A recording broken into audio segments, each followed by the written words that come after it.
Tim Windowsill Studio. I had just finished up a Facebook Live with Dion Woods of the Turquoise Iris, where we started this pillow. And as I promised, I will finish it up on this YouTube channel here. So if you did not see the beginning of this tutorial, you'll want to check it out on the Turquoise Iris YouTube. So what I've done so far, just to bring you up to speed, is I kind of sketched out really loosely the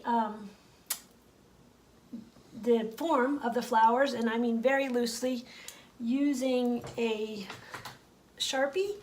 This particular Sharpie is called Stained by Sharpie. It's actually for fabric, but a regular Sharpie works. You just want to make sure that it is permanent because we use a lot of water, so we don't want it to run. And I've come in here with our DIY paint and started to water it down. So lots of water with a little paint. And because this paint is so highly pigmented, it really creates more of a dye than it does a paint, so it stays very flexible. So I've used Carnival Red, Cowgirl Coral, Kissing Booth, Gypsy Green, Mint Chip, Queen Bee, which is our yellow, and then the Bohemian Blue, which is around the back. And again, the steps I've done so far, I did with the Turquoise Iris on her Facebook page, and I believe she posted it to her YouTube channel. So I'm just going to come in here and just show you how quickly I move that brush and just get that very loose, florally look. Florally, I don't know if that's actually a word, but you know. So yeah, so I'm just outlining here, and now I'm going to go ahead and add some more detail into the pillow. So the pillows, there was a couple questions people had. The paint is DIY paint.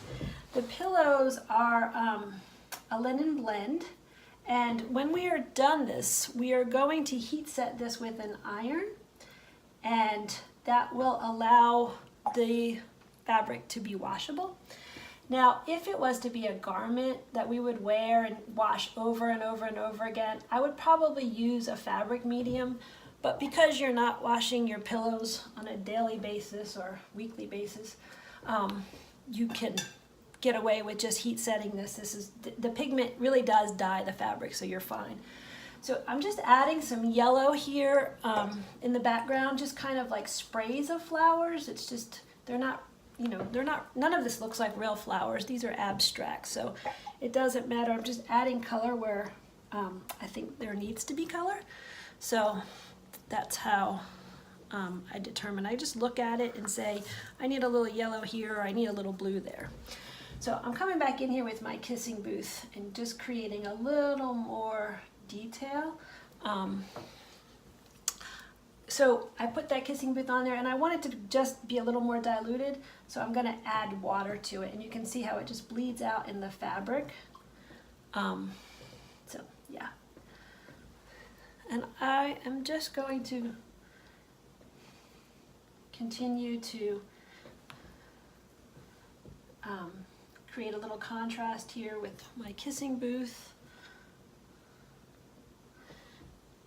Now, one of the things I love is to add just a little bit of the pink, because again, these are abstracts, into that green.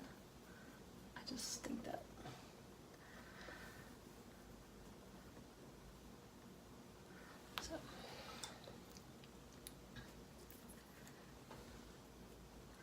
and this flower here, I've determined I want it to be a little lighter than the others so that they're not all the same color. It's a little more interesting. Like in nature, even the same kind of flowers have many different hues. So what I'm going to do is I'm going to add some Kissing Booth and some White Swan together and get a lighter pink. If I had it, I could use the Petticoat Pink from the DIY paint, but I did not get that out, so I'll just mix those two. I actually love the way that that mixes. The Kissing Booth is more of a magenta, so it doesn't, it's, I just love it. I just love it. But it doesn't create as much of a pale pink as it does just a faded out magenta, like a peony, like that color pink. So, yeah. And then just to give the illusion of some, other petals back in here, I'll just very loosely, again, with the end of the brush, just come in and place some of that kissing booth and around.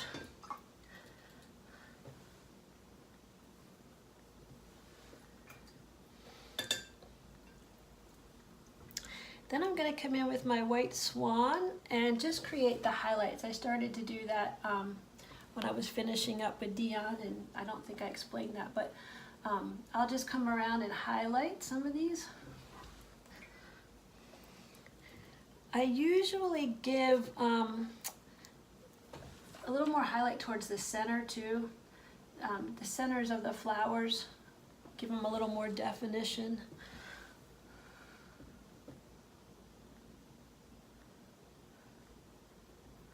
And then maybe a little bit on the outside petal. But there's no right or wrong way. I'm gonna do a couple of white sprays out here along this. So this is like that spray of flower. I don't know what kind of flower, just, again, does not matter. These are just abstract. So, but come in, work quick so that your piece is really loose, if that's the look you're going for, if you want this kind of loose flower. Don't think about it. I'm an intuitive painter, so I think that is, to me, that's my style. I just kind of go wherever, my brush leads me. And I think that is something people are kind of afraid to do. So if you're nervous about just heading right here to your pillow cover and doing this, just practice on some old fabric or some old pillows, bed pillows, something like that. And or even on paper, just practice this technique on paper and get a little confidence and you'll be fine. And if this isn't your style, if you don't like it loose, you can still use this same technique of using the watered down paint to create, any type of style.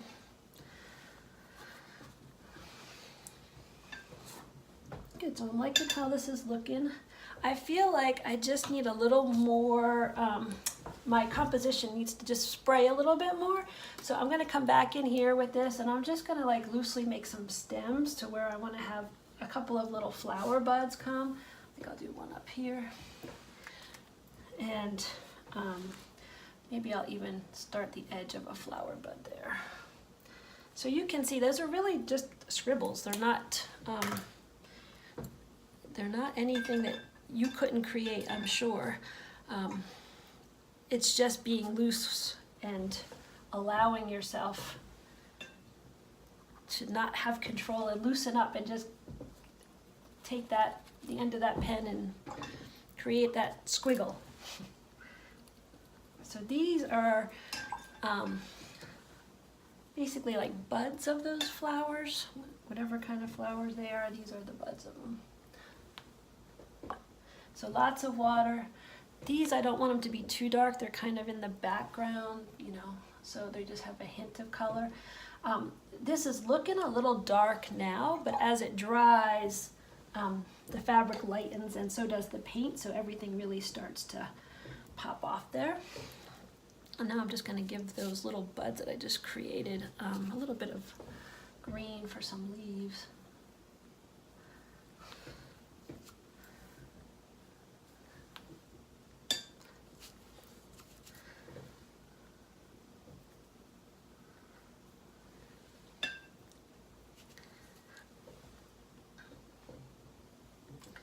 And then I might even come in here, I am gonna come in here and put a little bit of green just loosely throughout, like foliage that's in the background.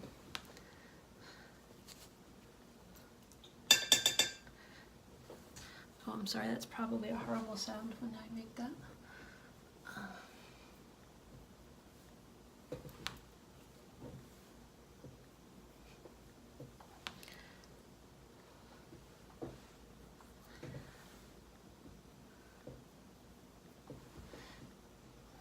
So, as I was saying with Dion, I did a lot of pumpkin pillows when we were in Tennessee for boot camp, and I do them for the shop.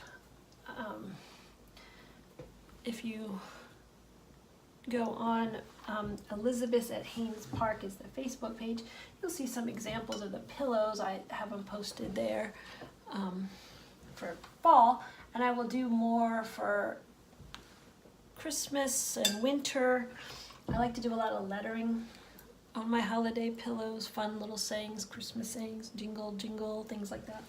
So, and this year I'm going to use the DIY paint to do that because I just love the way that it's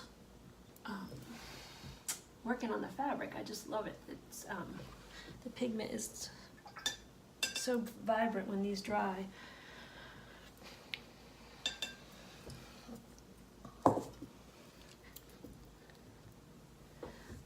So I'm thinking it needs something. I'm not quite loving the way that looks in here. So I'm going to add a little bit more queen bee to the centers. And without even cleaning my brush, I'm just going to go right into the boho blue. I felt like the centers were just getting a little lost here. And then I'm going to come down and just like very loosely create some squiggles. Now they felt a little too strong of color for me, so I'm going to spray them to make the fabric bleed a little bit, the paint bleed on the fabric, and then it will be a little softer.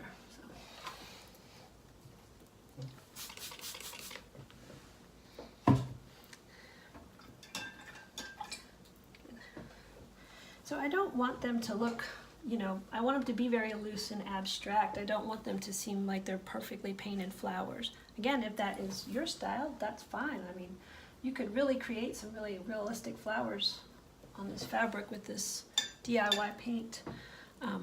This is just my particular style. But I think it's important that you honor your style, you know. If you want to try this, I applaud you, but if this doesn't feel like, I don't really care for that, that's fine. Just go ahead and do your own thing, but know that you can still use the same technique. So now I'm just bringing a little bit of that mint chip around to create some highlight and some interest. So I feel like the flowers are looking pretty good. I might just want to bring in a little bit, everything in here is very reds and warm colors, so sometimes I like to come in with my blues and greens and just kind of give a little contrast here. And that's just, again, for some interest. Right here I feel like it's a little too dark, so I'll just water that down and let that bleed in, maybe feather it in a little bit.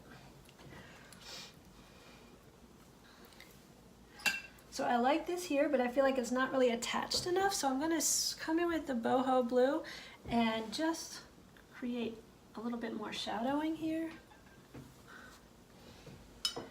and bring it down into my, yeah, look at that, that's beautiful. That's what I like. I love this boho blue. And when it comes to the pigmented paint, I think this is the winner. Like, the pigment in this paint is beautiful.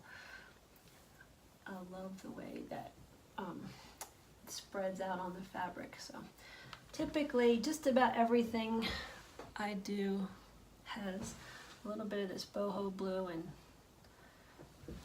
probably boho blue more than the kissing booth on my furniture, but all of my paint and paintings have a lot of kissing booth in it. Good, so I feel like we're getting there. It actually looks pretty good. I'm just feeling like it might need a little bit of yellow in here just to bring a little balance, and I don't necessarily want to create a whole lot, so I'm just gonna take my paintbrush, and this one is not even anything, it's just little, just think about dabbing it there.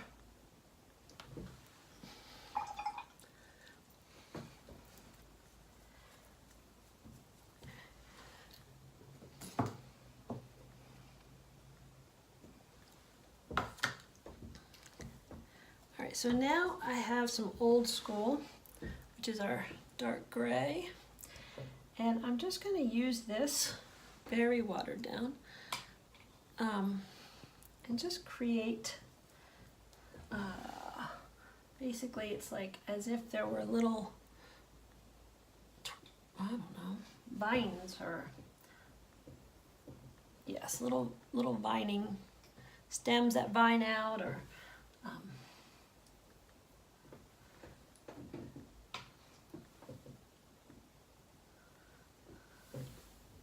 I'm holding the brush at the end, and I'm not being real careful, I'm just letting it go. I actually think that brush is a little too thick for what I'm trying to do. Oh, and I never even showed you the brush, but I just use a small round brush. You could definitely use a flat brush if you're more comfortable. I just like that because it holds a lot of water. So it's almost like a watercolor brush that holds a lot. This is a teeny tiny little thin liner brush that I'm just going to come in here and just loosely, if you saw the pumpkin video, how I did the tendrils that come off the pumpkin, although I didn't have my thin brush for that, I did go get another one. So, and I just hold the brush at the end and just kind of drag it across in this haphazard motion, basically. Good.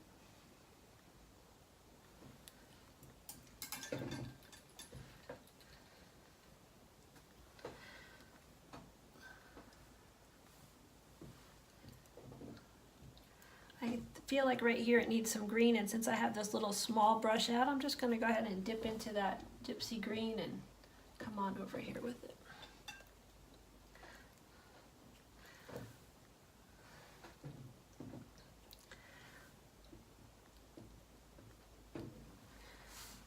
So yeah, I think I'm liking that. I think it looks pretty good. I'm happy with it. I might just come in here. This leaf is feeling a little like it needs a little more contrast to me. So back to my boho blue. I'll come down here, get all my water, water that out.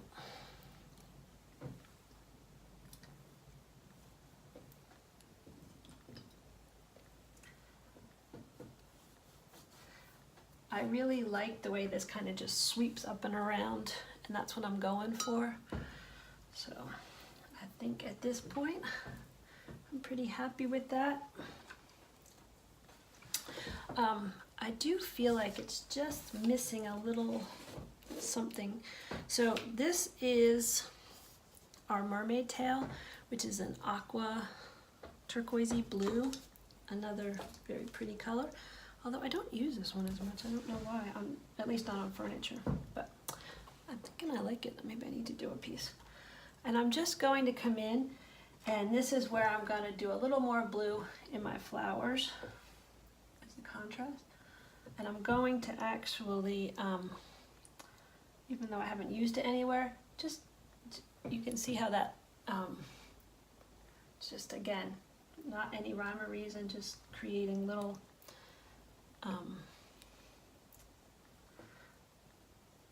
squiggles, little dots, let it bleed, because this fabric is very saturated here. You can see how wet it is. So once I hit it with the tip of the brush, the fabric will just bleed and create that very muted look, but just give a hint of color.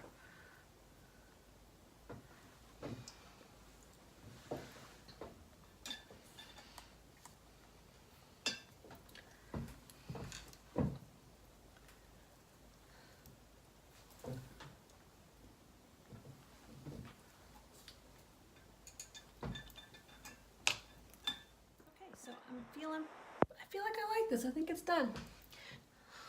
Dion asked me in our Facebook Live when I think my art is done, and you just get to a point where you say, this feels done to me. So that's where I'm at with this. Other than, I think it needs a few more splatters. I love it, the splatters and the way that that keeps it looking loose. So I did some of the boho blue splatters at the end of our first video. I'm gonna add some of these white splatters, and it's actually not as much, and I'm gonna keep the white splatters down here to where the pillow is starting to fade into the fabric,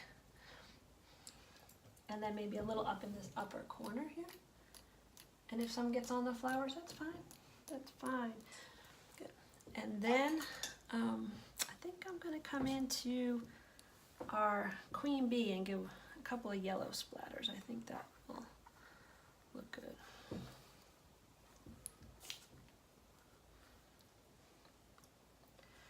I love the splatters. Oh, that's a good one.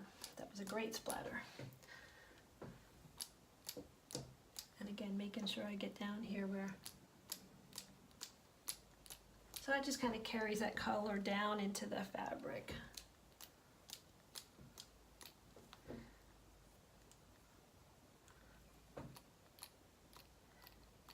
I think this splatter and that paint just makes me so happy. Yeah. I think it looks good. So I've dried my pillow cover using a blow dryer, and I probably will go back in and heat set it, but I wanted you to see the colors done. So I'm going to come in close here where you can see how adding these colors while it's wet and they just bleed together and create all these beautiful hues.